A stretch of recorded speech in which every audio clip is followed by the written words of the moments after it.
Welcome to the Mercy Music podcast. We're here with Cindy Lattin, Professor Lattin here. Thank you for joining us today. Thanks for having me. Of course.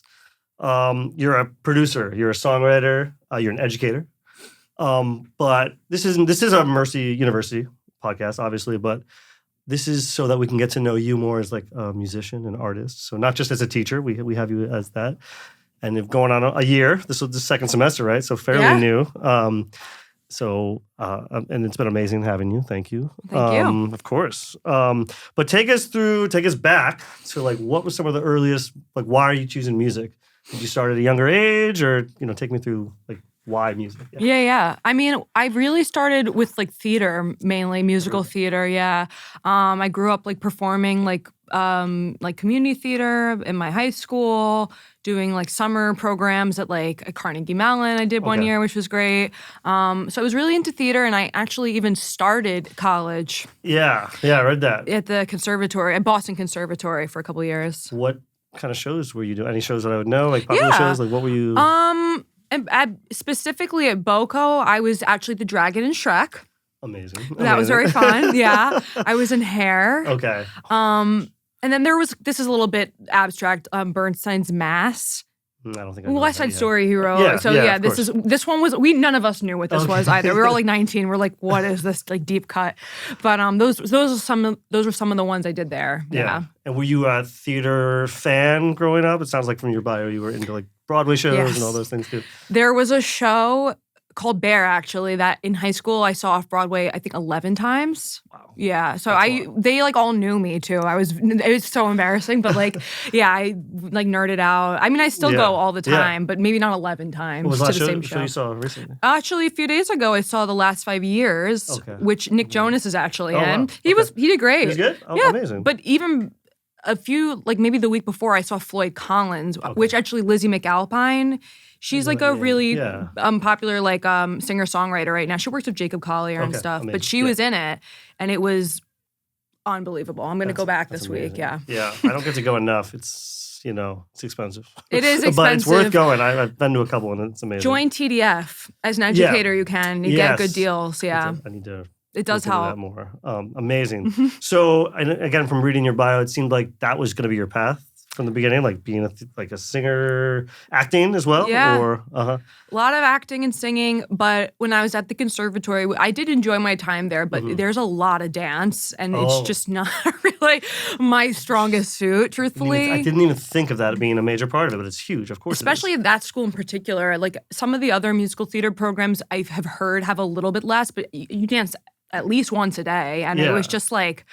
It just wasn't my favorite thing, and I was starting to write a little bit, I think, or maybe like, I don't know exactly the timeline of everything. It's been a little while now, but I think I was also interested in other styles of music, and then I did like a summer program at NYU, and then that's kind of when I started writing, and I was like, oh, there's some other things that I actually might be good at here, So what's your first instrument then?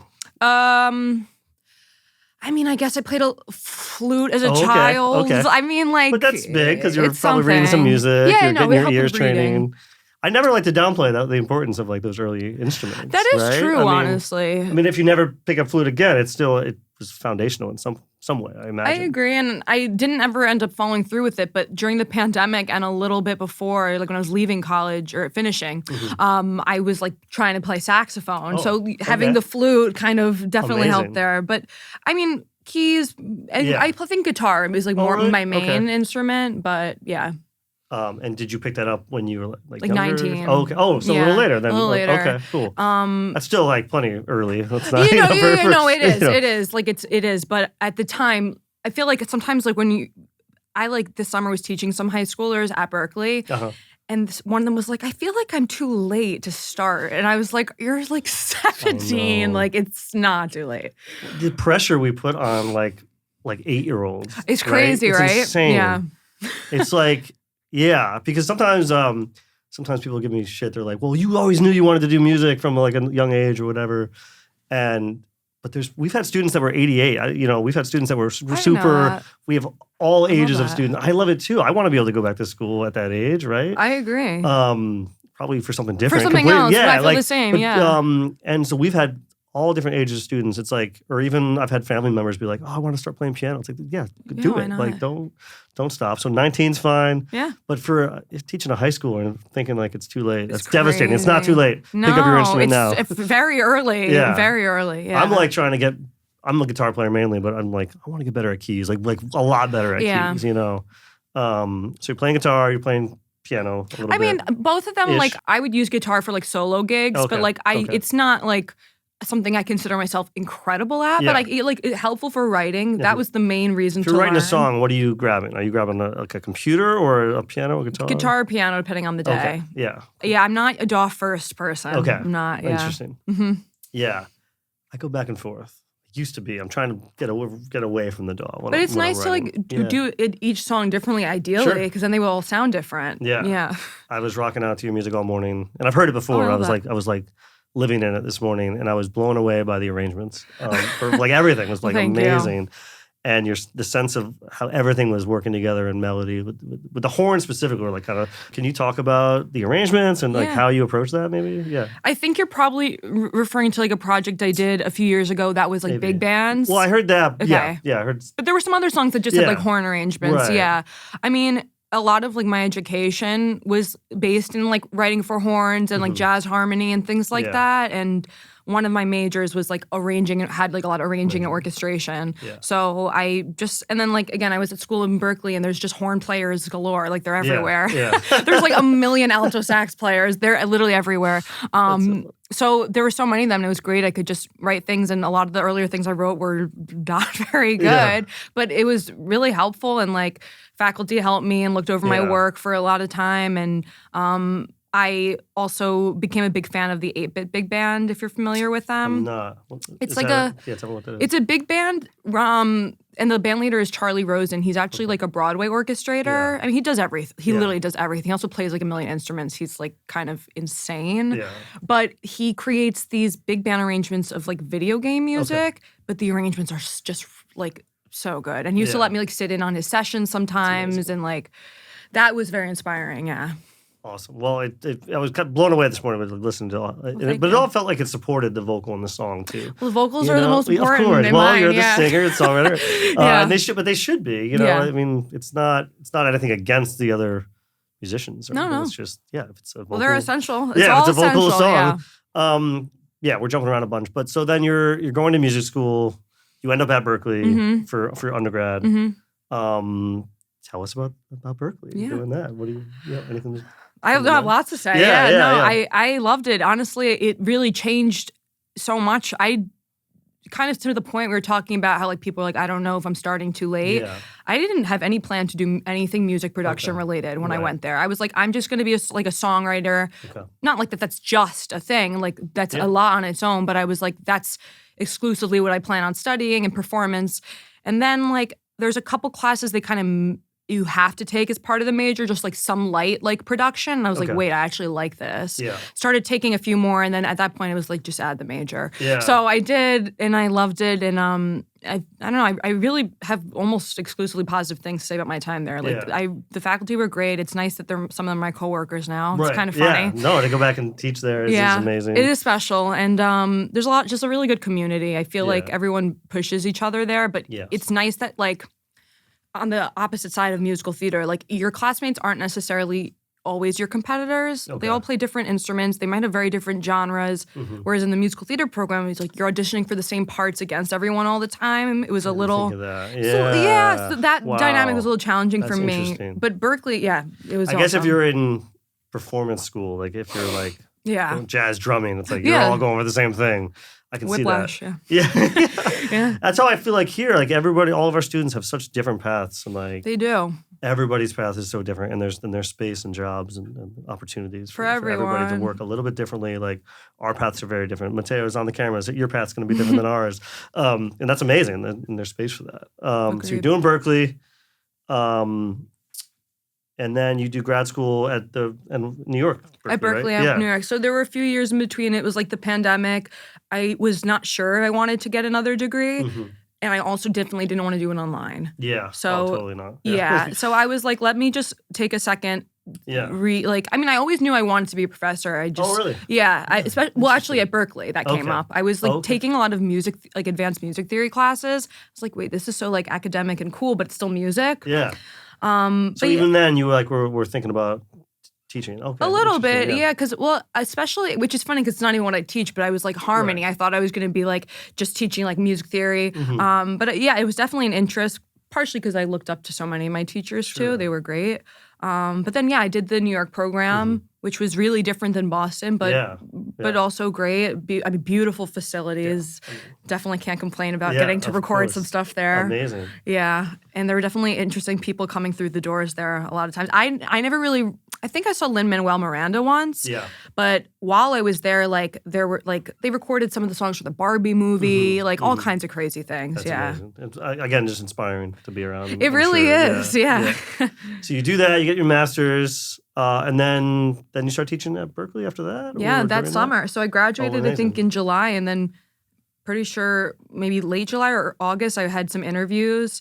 And then I started. You're teaching production there? Yeah. Okay. So my first semester, I was teaching really similar to what I'm teaching here. It was for freshmen. Okay. They do Logic, so I was teaching just this course that freshmen take. It's Intro to Music Tech. Mm-hmm. And then my second semester last spring, I started teaching more advanced music production classes that are more major specific. And is that in Logic still, or is that in something else? A lot of Pro Tools. Oh, yeah. A lot of Pro Tools and Logic. And then one of the majors they teach in, it's it depends on the project, but sometimes they can work with whatever DAW they want because the techniques or what I teach are less DAW specific and more just you already know how to do this. Just do it however you would like. Yeah. And I know you use Pro Tools and you use Logic. Obviously, you use Ableton here a bunch too. Any others that are part of your workflow? I don't know if it doesn't count as the same thing, but a huge Finale user. Very sad about what's going on with Finale. Yeah. I have friends that were devastated. I'm one of those people. You're one of those people. I am one of those people, yeah. Yeah. Some arrangers I know are freaking out or still freaking out about it. I think it's I'm still whatever, relatively young in my career, but it's you hear from other people at this job, you have to be ready to adapt because technology changes so much. And I think this is the first big one for me. And I'm uh-oh. Yeah. I know this thing so well. Now I have to learn a whole other thing. Yeah. It is so frustrating to... Yeah, because there's been DAWs that have come and gone. Even here, Reason was a big one. We still have it a little bit, but it was we taught it a lot more. And so I have all this deep knowledge of Reason that we're I still use it occasionally. I like a lot of it, but it's you have to learn the new thing. Move on, yeah. And it's frustrating when you're I'm good at this in this program. I learned this so well. Exactly. Now I'm going to be stumbling around Sibelius for a while. Yeah. What are you currently working on? Are you writing stuff or what? Yeah, I'm what you're currently working on. Due in a few days. I have this grant I'm submitting an EP for. So I've been a little worn thin the last few weeks trying to get that done. So I'm just submitting some demos for now. My plan is for a 4-song EP. Okay.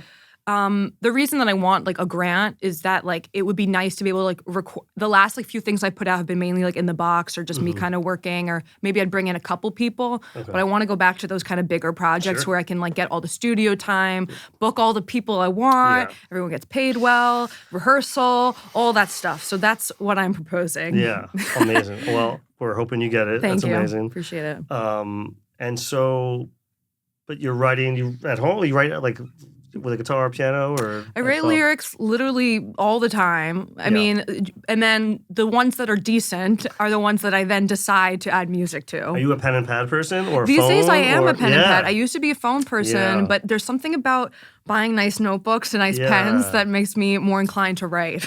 Interesting. I'm always afraid. Okay, we'll just get brutally honest. I'm always afraid. I don't want anyone to see it, the notebook. I don't want to leave. I've had people lose them or leave them. I've had too many. I have too. Yeah. I'm I don't want anyone to see this because it's just chaos. I don't want anyone. I understand that. That's my reason, rationale behind a locked phone. Well, the phone's nice too because you don't have to bring an extra thing with you. Yeah. I can write. You could write at any point. Whereas I have to remember to bring a book, and I have left my book places. I remember in high school, somebody found a personal journal, so that scarred me for years. No, but the trauma is still there. But no. But I like the idea of a notebook, even just the pages. I know it sounds silly, but just a notepad of just.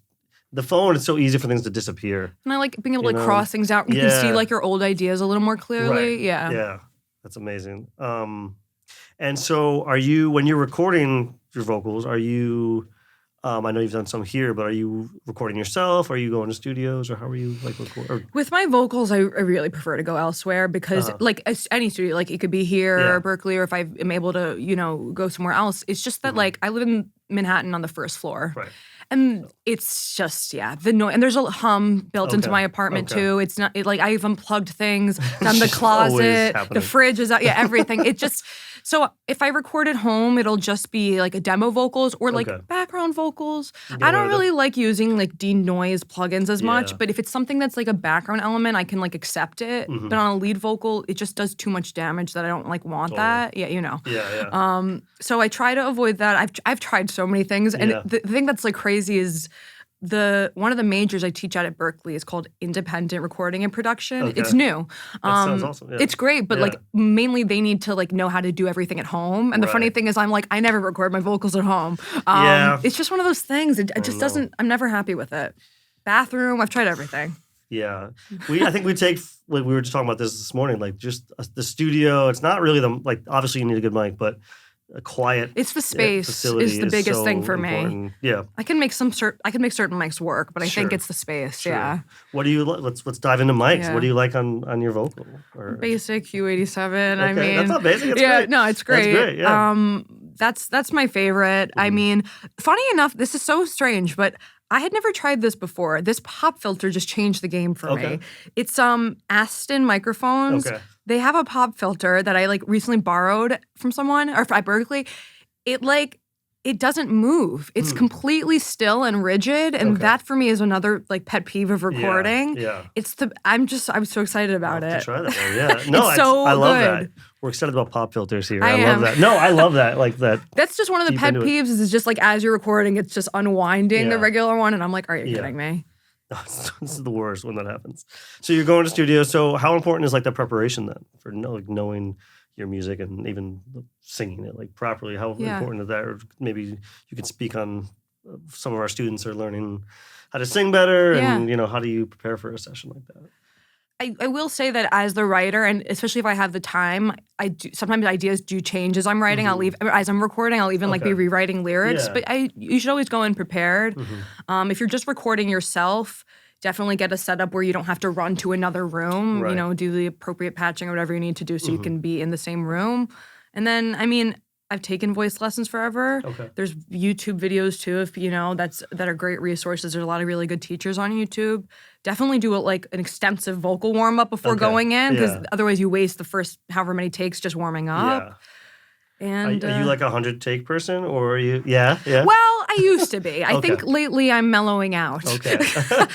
And there's nothing wrong with that, because if it's not getting better or worse, if it's just staying the same, it's like, well, why are we doing this? Can you speak on that as the singer that maybe has been doing this? Well, I am recently getting a new mindset about this, but I used to be this is crazy, but especially as a student, I was like anti-tuning. Okay. I was like, I'm going to get every take. Yeah. Actually, I don't know if anything I've released has tuning, at least on the leads. But I think I'm gonna start changing that. Not because like I want to be lazy, but more so because sometimes actually like the tuning is cool as like a tone or as an effect. But that was why I did a lot of takes, because I was like, I do not want to use this. Right. Now I'm like, who doesn't? It's not about that. Yeah.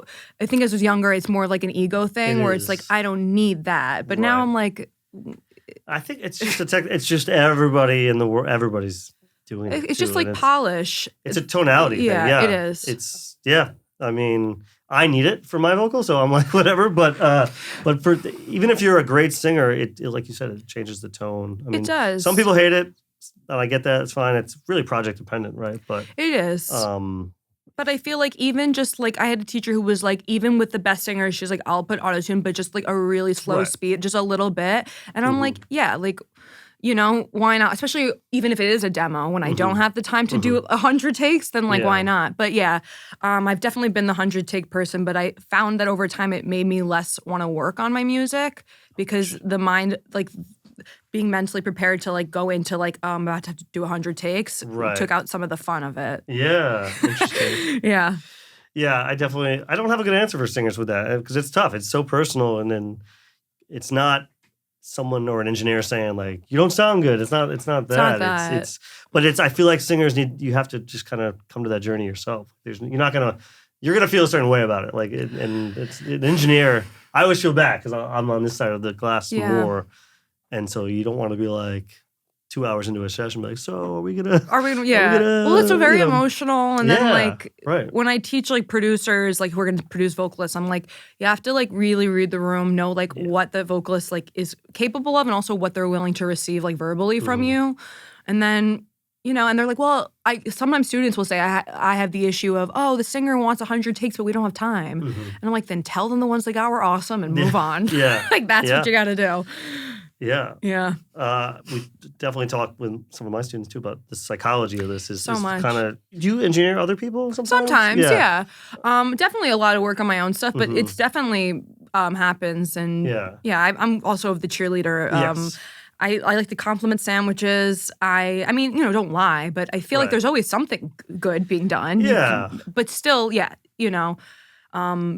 tell the person. I mean, I think there's a certain point where people can receive feedback, but you just have to just be gentle in your language. And something that I also find tricky that I'm also experiencing with some students is like, if you're vocal producing someone, I have very mixed feelings about demonstrating for a singer. I see. Because I think a lot of vocal producers are really good singers themselves, but it's like, if you're doing it too good, how is that going to, and someone's struggling, like, how does that plan? Other times, if you're both awesome and like it can be really effective and fast, but it's a tricky one. My biggest pet peeve with that is when they show you what you're doing wrong. Don't do it like this. When they're like, this is what you're doing, and blah, blah, blah. And it's like, no, why did you just... you could have skipped that part. Yeah, just show me how you want me to do it. That's like my biggest pet peeve. Agreed. It's like, great, I know you can tell the difference. I'm struggling. Like, I was like, do I also really sound like what you just did? Yeah. Right. And it's just like, why are we spending... And then they'll be like, no, I wasn't doing that. I was doing this. Like, why are we spending 20 minutes now talking about how to not do it? Right. Let's just move it. But that's a really good point about the vocal... Because a lot of vocal producers are really great singers. And like, I'll say I demo too, but like, you just have to know when it's like, read the room. Always read the room. Yeah. Yeah. That's let's see. So... Yeah, I mean, we can nerd out more about like hardware. Are you picky about like preamps or anything like that? No, I'm not like a big hardware person, truthfully. I'm not very picky. Yeah. I have a lot of preferences with like software stuff and plugins and instruments, but like with the gear, I'm like, what's there? I'm really not that particular. Yeah. It's fun to nerd out about the gear, but when I'm in a session, I pretty much never, I'm like, it's about the music. Yeah. I mean, I really feel like I should get more into it. It's just because maybe I don't have that extensive of a home studio that it's like never been something that I really went super deep into. I mean, there's a few things I know I like more than other things, but yeah. Well, let's talk plugins. What kind of plugin? Like, what are you liking vocal plugin wise? Well, I really love all the Soundtoys stuff. I'm a huge Soundtoys fan. And that Microshift plugin, I use it on everything. It's on like every one of my projects. It's so good. I love the sound of that. I like Radiator. I use that on my voice instead of, I know everyone likes Decapitator for the like saturation, but I like Radiator better. Yeah, okay. And then I really like the Fab Filter stuff. Yeah. That EQ, which I only just found out that with the EQ, you can EQ out like this, like you can just EQ the sides or just the middle. I didn't know that was there until like a week ago. Yeah. I was freaking out over that. Yeah, it's amazing. It's incredible. And I love that you can solo the bands. Like, I like the musical keyboard. You can like, there's a keyboard at the bottom. Yeah. So like, if there's a resonance, I don't know, if there's a bass note on your bass, it's like poking out. You can, if you know, like, oh, my bass when I play an A, it's like really loud. You can just notch down like the actual note of A from the keyboard. Yeah, how cool! Well, like on the screen, there's a little keyboard bottom left. Check it out. I think I know what you mean. Yeah, check it out. I find it so helpful just for like bass in particular. Yeah, exactly. Or just I don't know. I really like nerd out about EQ being its volume for frequencies. Yes. You know what I mean? So if there's a note problem, then we have to fix it like musically. We can't just like EQ 100 or something. Like we have to find the actual note. Yeah. You know, but that's some that's heady stuff. I mean, that's how I kind of use them. I like their multiband as well. Yeah. That's kind of more, I guess I would have done it that way, but now I'm like, let me try something new. Yeah, I mean, that's what I love about that. They might have changed it in the I haven't tried the EQ4. I have the 3. I'm still using 3.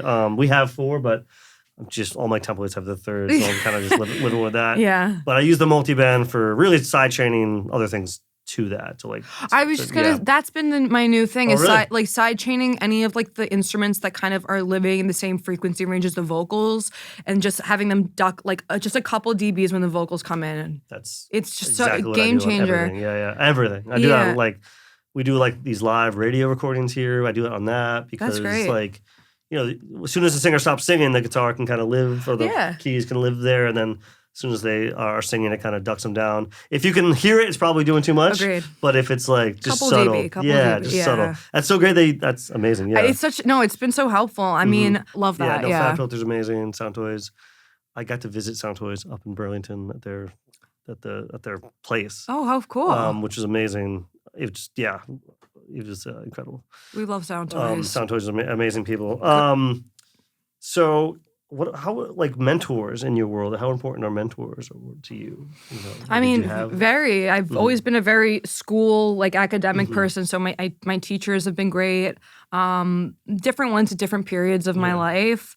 I'm trying to think. I don't know if there's anyone right now like directly mentoring my music, but a lot when I was a student. Sure. There was. Sorry to interrupt. No. But I think that's so important because you said nobody now is really. I tell our students that like it goes away. Like the sounding board sometimes goes away. So like, and I don't know if students stop you to like with questions. I'm sure they do, or they'll stop me. And it's like you have this attention now, but that it's going to go away. When you're out of school, unfortunately. Yeah. I've even like paid for some like one-on-one consulting and stuff just to get some of that back. Yeah, it helps. So sorry, but keep.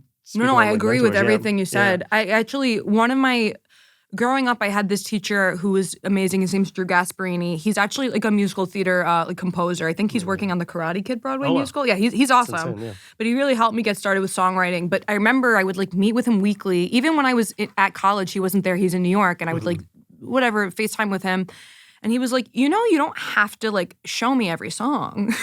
He's like, you don't always need someone's opinion. Like if you're okay with how something sounds, like that's fine. Yeah. And I was like, oh, I thought I needed permission to like for every one of my songs. And of course, it still helps to get feedback. Yeah. And sometimes like I'll throw an Instagram story up and be like, I'm having trouble with a mix. Anyone want to like listen to this? And people will volunteer, and it's been helpful. But to just like not.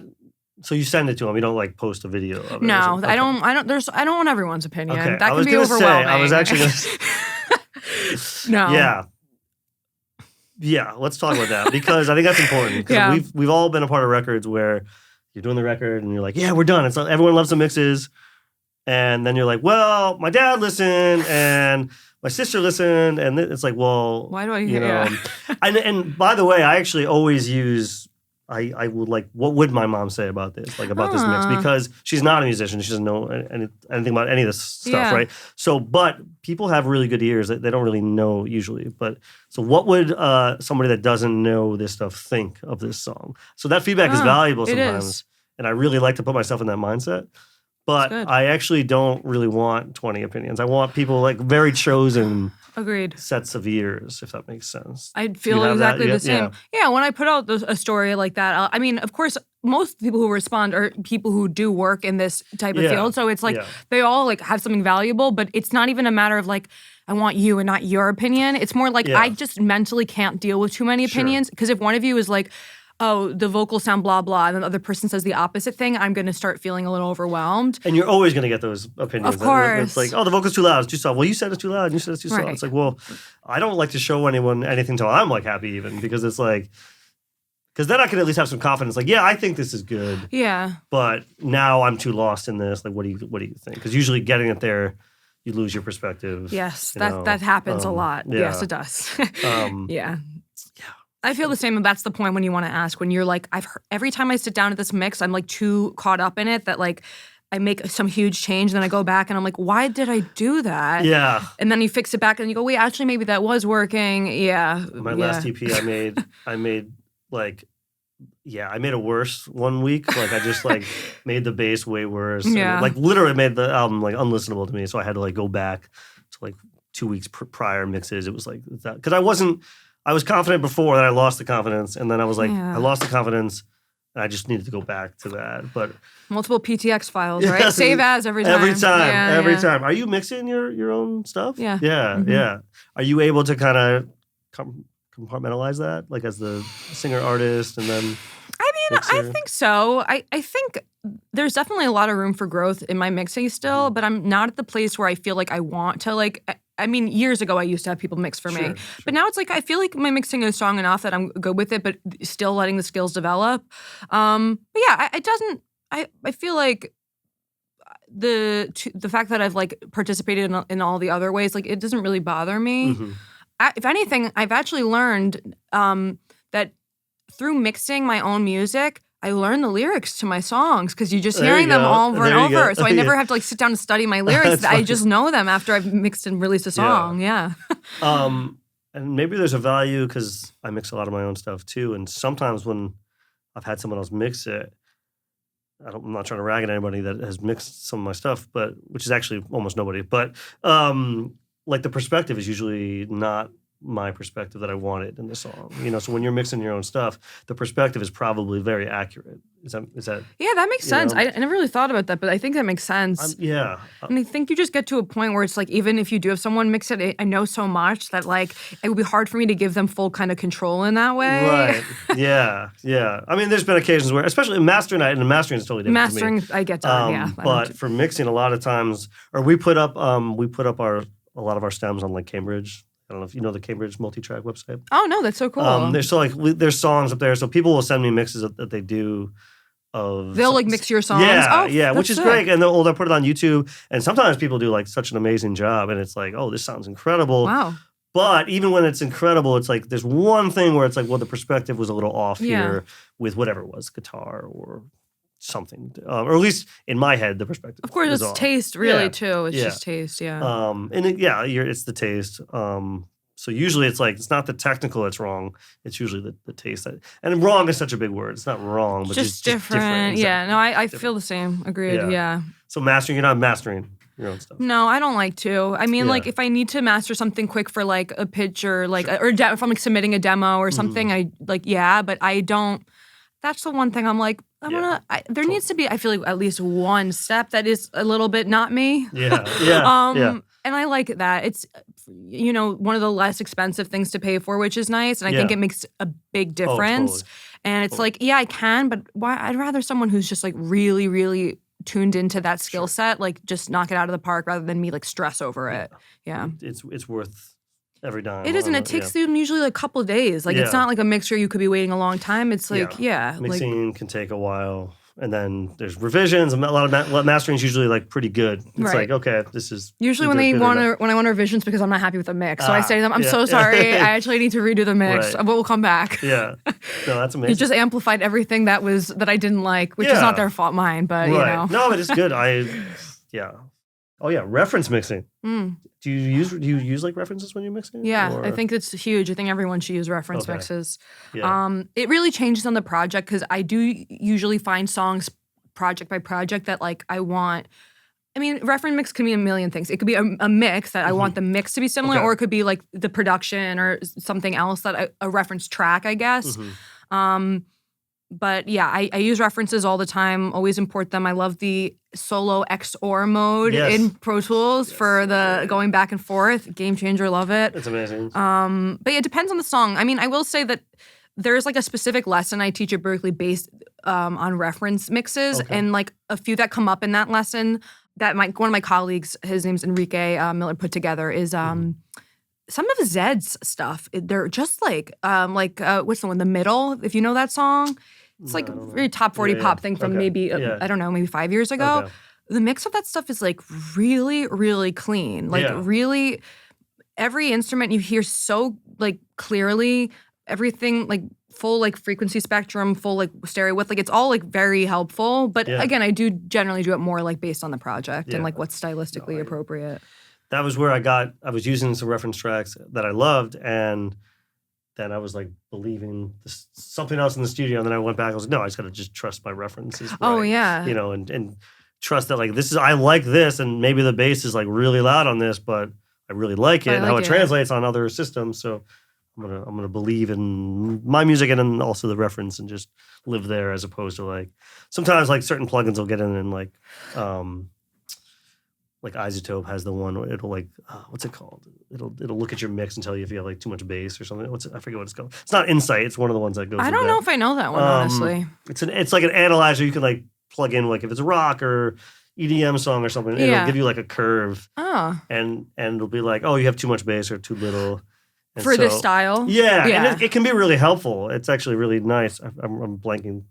They have a lot of plugins. Yeah, they have a lot.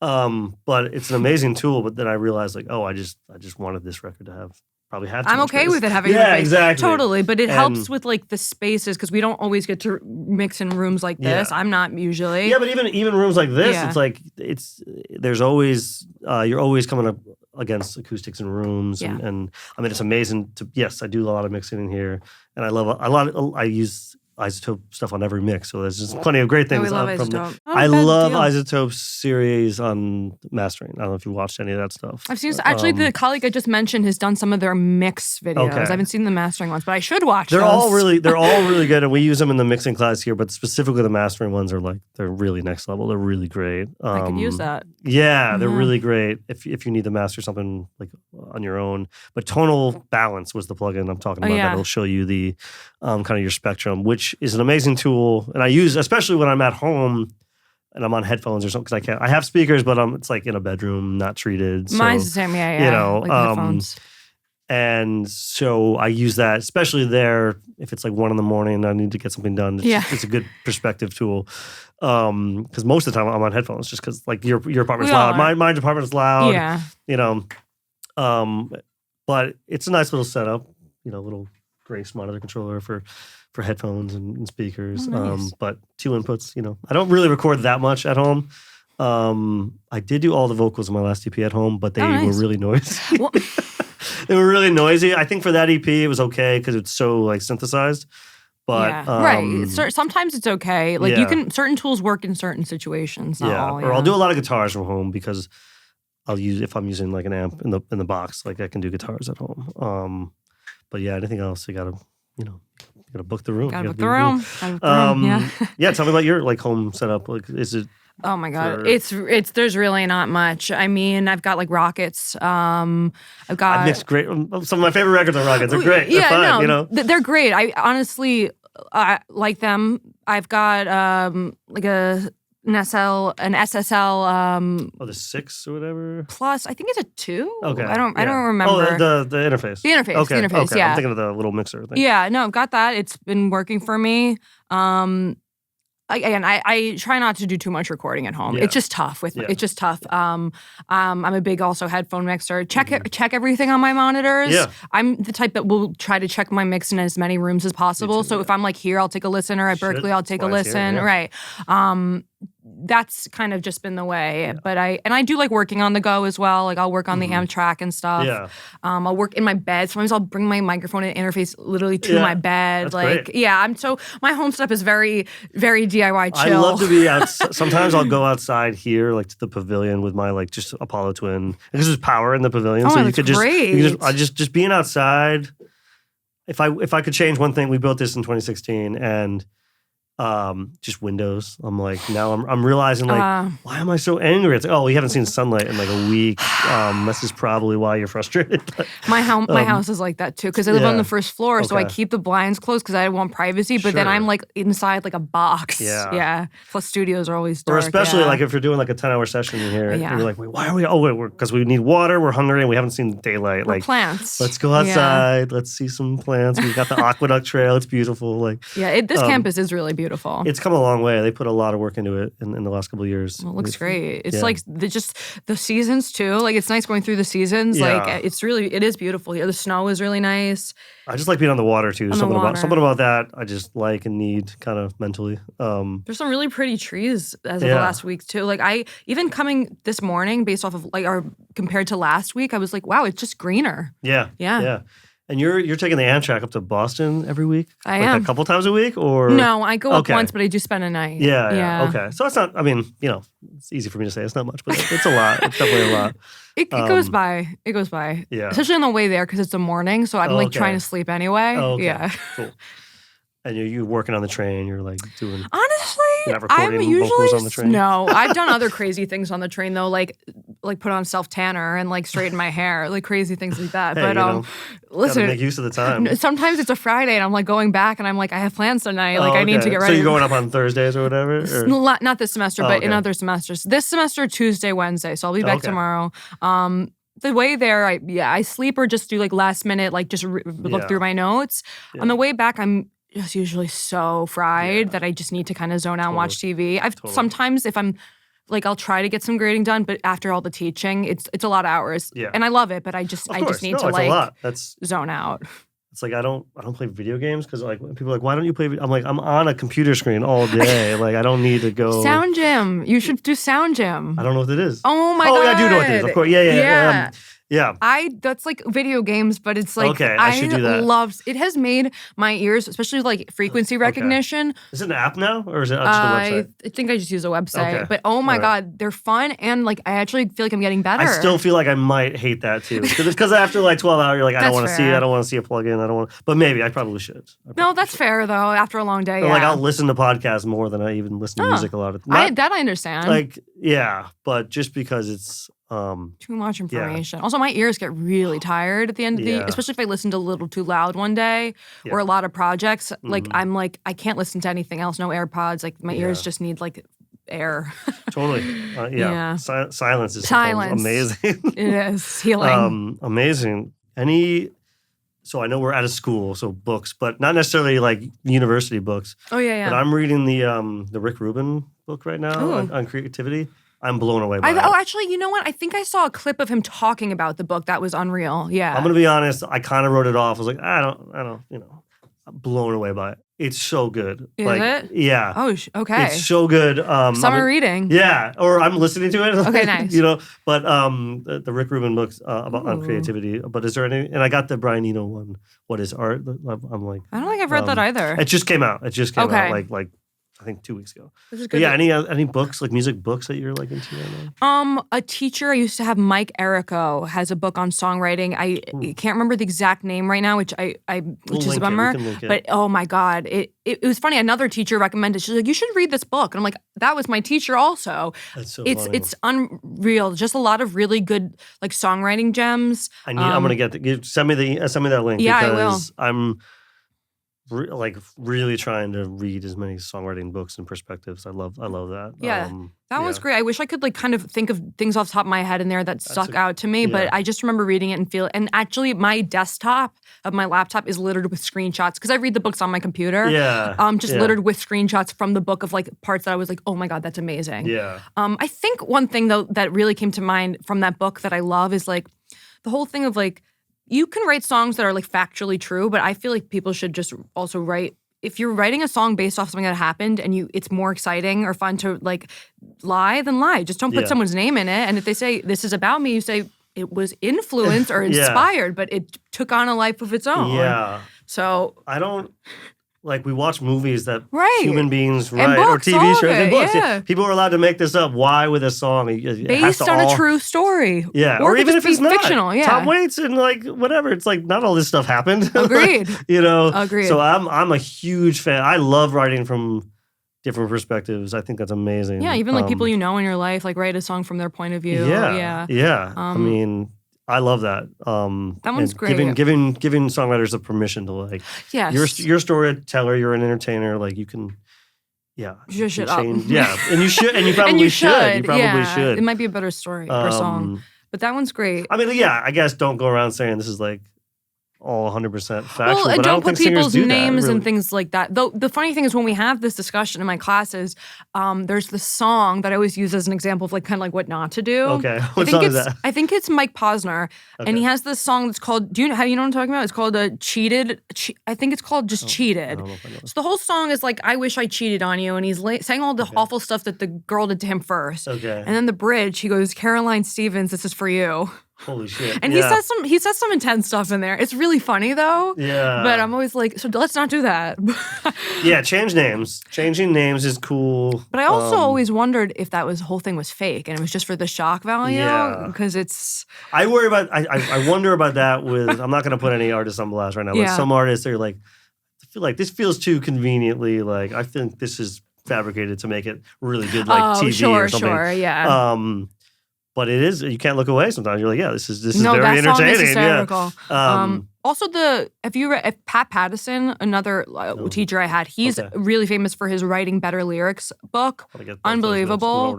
And there's really good exercises in that one to complete. Yeah. And then years ago, I read Steal Like an Artist. I forget who the author is, but another great one about how like nothing is truly, truly original. Everything is kind of derived from something else or inspired. Yeah. And I even heard this quote once that I really loved that was like, I'm less interested with like something being original, more like I care more about like authenticity. Mm-hmm.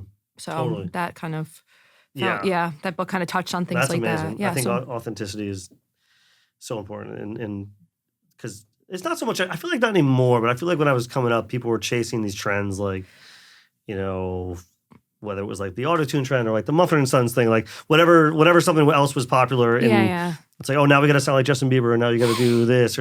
But by the time you're chasing that, too late you're way too late. It's too late. And so now what are you doing? So if you're authentic to the kind of music you want to make, like then it could be your moment at any point. Exactly. Yeah. I think that's so important.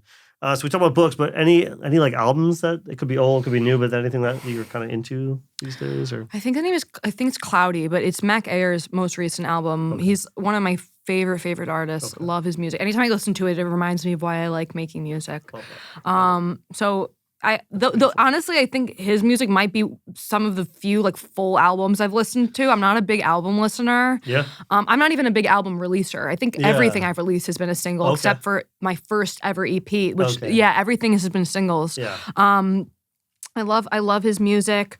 Very into over the last couple of years, like the pop country stuff, which was never really my interest, but like it's been blowing up and I've been enjoying it. I'm going to go see Post Malone this summer. Okay. I'm very excited. Cool. I loved that album that he put out. I thought it was so fun. Amazing. Yeah. And I love hearing like artists do like, kind of something different, but that they're also like really good at. Right. Yeah. It's amazing. Yeah. Well, awesome. Well, thank you so much for hanging out today. Thank you. This super is amazing. Fun. We will have you back because we're going to do wait. more of these and we can dive deeper into maybe like songwriting techniques. Or fun. I'd love that. It's awesome. Well, Sweet. thank you. Thank you. Okay.